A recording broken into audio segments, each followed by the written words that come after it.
Okay, now to the next step of this assignment. And that is the character styles. So character styles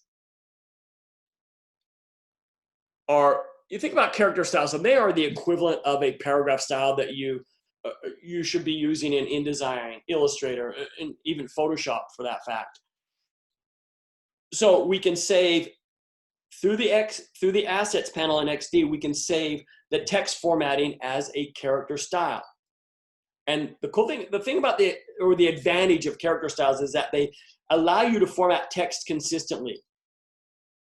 So that means they are very helpful when, when you need to update text across for everything in the website, for example. And just like the symbols and the color, once the style is created, we just edit the save style, and then all the text that has been formatted with that style is updated. It works the same as paragraph styles, the same as the symbols that we've demonstrated, the same as the colors that we've demonstrated. So how do we create a character style? A couple things we want to talk about is, what's the optimum number of typefaces you should be using that helps, that allow you to still maintain balance and consistency?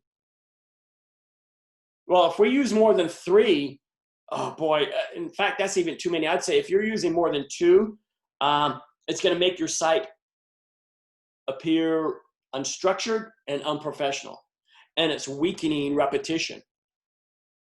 So you have to keep in mind that too many different type sizes, too many different styles, it becomes typographic chaos, which is something we want to avoid. One solution, we're all about solving the problem and coming up with solutions. One solution is to choose typefaces from the same family. Why? Because it's a safe bet, because they were all created to work with each other. Think visual hierarchy. You have to look at typefaces that make it easier for the user to read and comprehend very quickly. So we want to stay away from decorative typefaces. We want to stay away from script typefaces. You want to stay away from Times New Roman. You also have to think about the user. Again, here we go back to put ourselves in the shoes of the user. They're going to be accessing the site from different devices. The phone, for example, right? That's a different screen size. So it's important that you choose a typeface that is going to be able to work in a with all these multiple sizes, because you want to maintain readability for each device. Attention to detail. So again, we avoid script, we avoid decorative, we don't outline our type, because that becomes very difficult to read. We're decreasing readability. I would also encourage you to, or not encourage, advise you to stay away from placing all caps on paragraph text. So for example, this, I definitely do not want to be all caps. It makes it difficult to read, especially when you get into, some of the larger copy. It makes it difficult to read. So you're decreasing readability.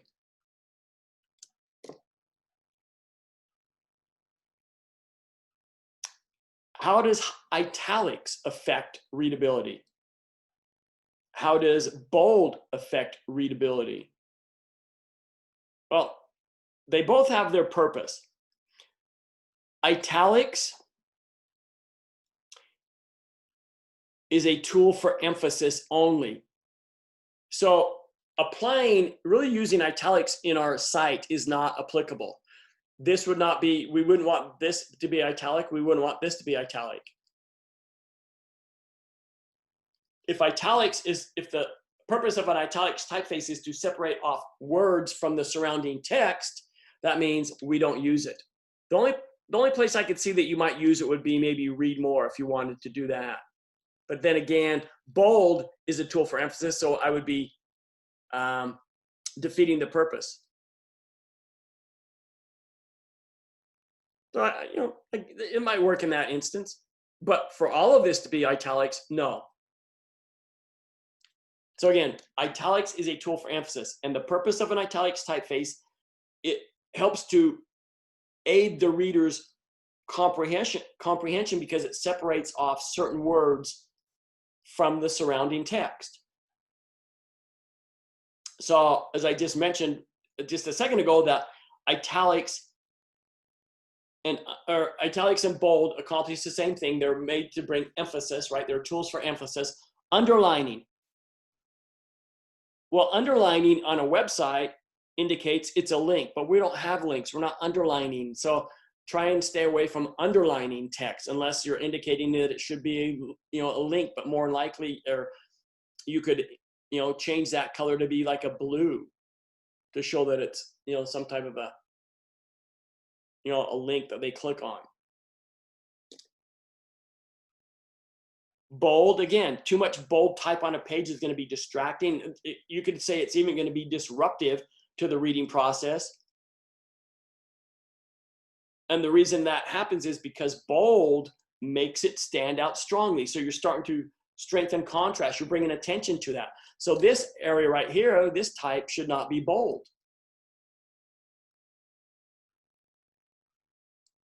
We don't need to have bold here as well.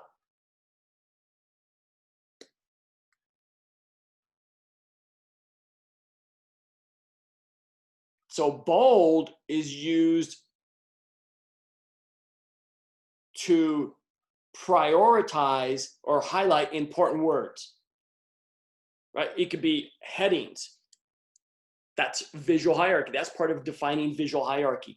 It helps. Bold can also be a tool that you can use to help the reader navigate the content.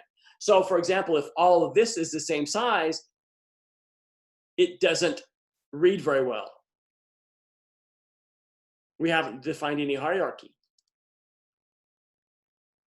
So keep that in mind. All right, so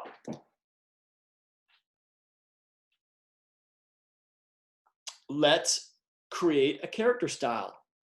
So the first thing I'm going to do is I'm going to move up to here, and you can see that here's my titles. I'm using Arial. Arial's all right. You could, if you want to change this, just to show you, I'm going to highlight this. I think I want to make this just slightly a little bit larger, maybe 22 pixels. I don't want it to compete with this. So let's just take this as 22 pixels. And what I want to do is, if I want to add this to my character styles, again, all we do is hit on the plus sign. It's done. We can edit this or rename it. I could rename this to, web services. Okay, maybe the title of it. Okay, perfect. And then what do? Let's highlight this. Let's highlight this. Let's highlight this, and then tag it. Now, what? Do you see all those change? Look at that. Let's do the same with this. This is Arial. It's 14 pixels, and we can just do the same thing. We will select that, and let's rename it. And I'll just rename this web, and I could say I want this to be services text. Okay. If I highlight these three, and then there it is. It's assigned. Now, what if I want to change these?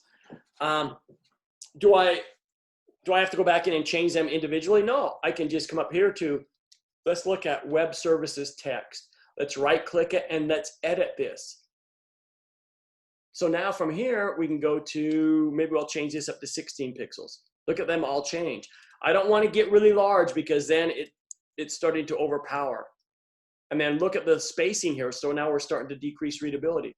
So maybe I might keep that, maybe like to 18. I might bump this up to 24. I think I want to change this. If I want to change this, I can find a typeface that I have. And we'll go with a display. And then I would want to, if I change one, do I need to change this other one here? because this is Arial and this is now the SF Pro display. A rule of thumb is you avoid similar typefaces. So yes, I need to change this one as well because that decreases or weakens contrast. So we don't even need to highlight it. We can just come up here to the services title and let's edit this and we'll change this to the SF Pro. I might even think about bumping this slightly up. Maybe let's just try this one more or even two. I might think it might be a little bit too bold. We can go semi-bold. Okay, so then this would need to be changed. I need to change this. I don't need to create a character style for every instance of text, but some I do. Let's talk about titles. This is totally your call. I like to have something a little bit realistic, but again, you have to have all the required text. You don't want this to say home. I guess you could keep it as title, but you could put a title up here if you want. You know, this right here definitely needs to be changed to the SF Pro. It's not the compact, so it'd be the display text. I might even make it all caps and maybe even think about slightly a little bit larger. We could, you know, again, we'd do the same for these. There's the Source Sans Pro, so now I've got another typeface that I don't want. But let's just change this. Let's come up here and add this, and then we'll edit, and this is going to be easy to change.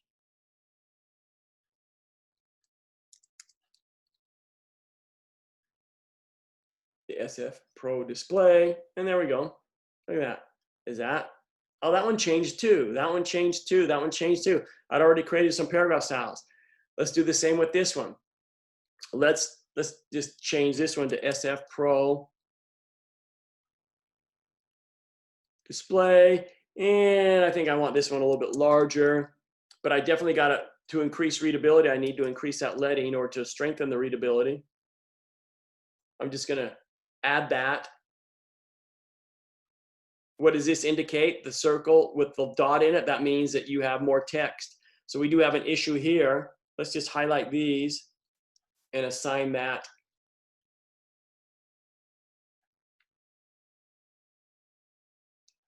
And that's an issue there. We've got to fix that. So that means these need to be moved down slightly a little bit more. There we go. So look how easy that is. We'd create one for this as well.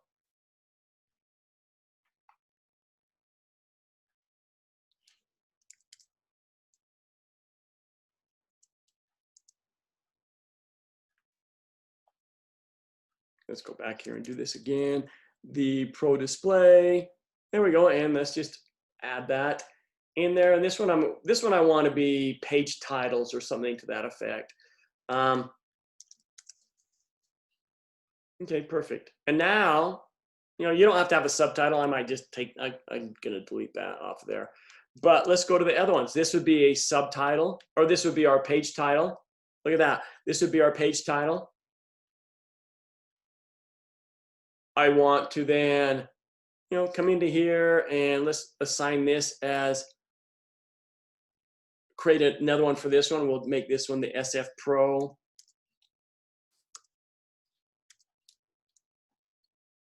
How easy this is. And this one I might make 28 pixels. Okay, perfect. Well, then all I have to do is just, you know, I've got space. I can adjust this. I can move this stuff down. I can adjust this image right here. That will allow me to move this. And then where else do we have this text? There should, you know, this would be the same. This would be that.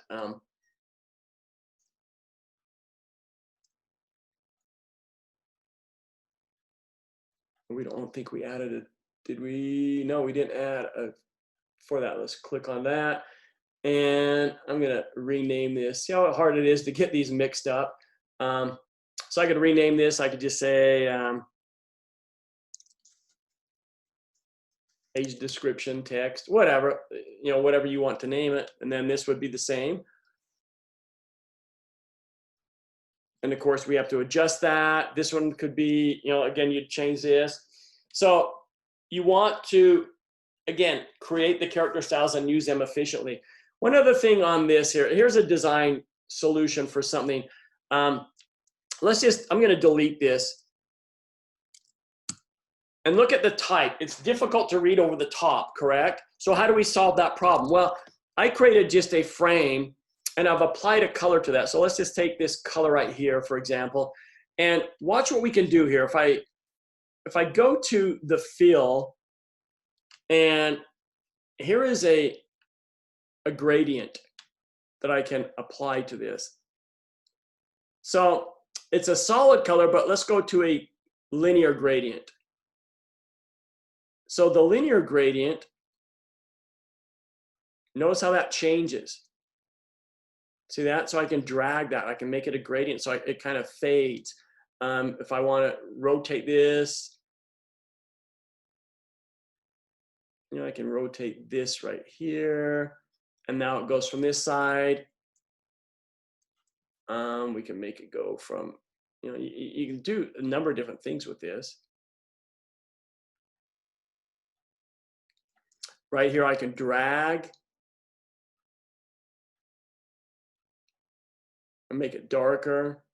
So play around with it, but that's, you know, how I solved that problem. That kind of stands out just a little bit more than just sitting on top of an image. All right, so that gives us our assets panel. We've added character styles, we've added components or symbols, as well as colors. Any questions? Any questions on that before we jump on to adding the interactivity, which is fast, fast, fast? All right, we're going to stop the video.